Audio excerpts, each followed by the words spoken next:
शिवसेना उद्धव बाळासाहेब ठाकरे पक्ष आणि मनसेचे नेते आजपासून एकत्र दिसणार। अनिल परब, बाळा नांदगावकर, संदीप देशपांडे विजयी मेळावा स्थळाची पाहणी करणार। इंदापुरात शरद पवारांना भाजपचा दे धक्का। राष्ट्रवादी शरदचंद्र पवार पक्षाचे नेते प्रवीण माने आज भाजपमध्ये प्रवेश करणार। केंद्राकडून क्रांतिकारी रोजगार संलग्न प्रोत्साहन योजनेला मंजुरी।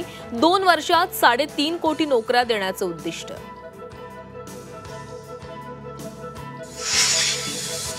राज्यातील मालवाहतूकदार मध्यरात्रीपासून संपावर। दूध, भाजीपाल्यासह जीवनावश्यक वस्तूंच्या पुरवठ्यावर परिणाम होण्याची शक्यता, तर खासगी आणि स्कूल बस संघटनांची संपातून माघार।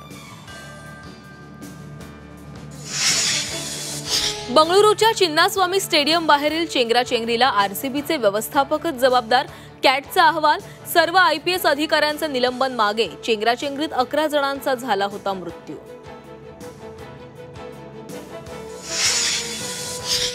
बर्मिंगहॅममध्ये आज भारत विरुद्ध इंग्लंड दुसरी टेस्ट।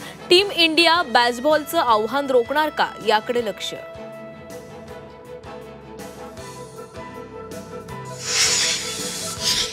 माऊलींच्या पालखीचा आज खुडूस फाटा इथं दुसरं गोल रिंगण, तर माळीनगरमध्ये तुकोबांच्या पालखीचं पहिलं उभं रिंगण।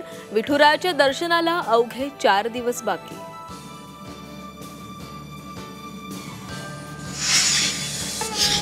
आजपासून अमरनाथ यात्रा सुरू। यात्रेकरूंचा पहिला जत्था अमरनाथला रवाना। पहलगाम हल्ल्यानंतर यात्रेत कडक सुरक्षा व्यवस्था।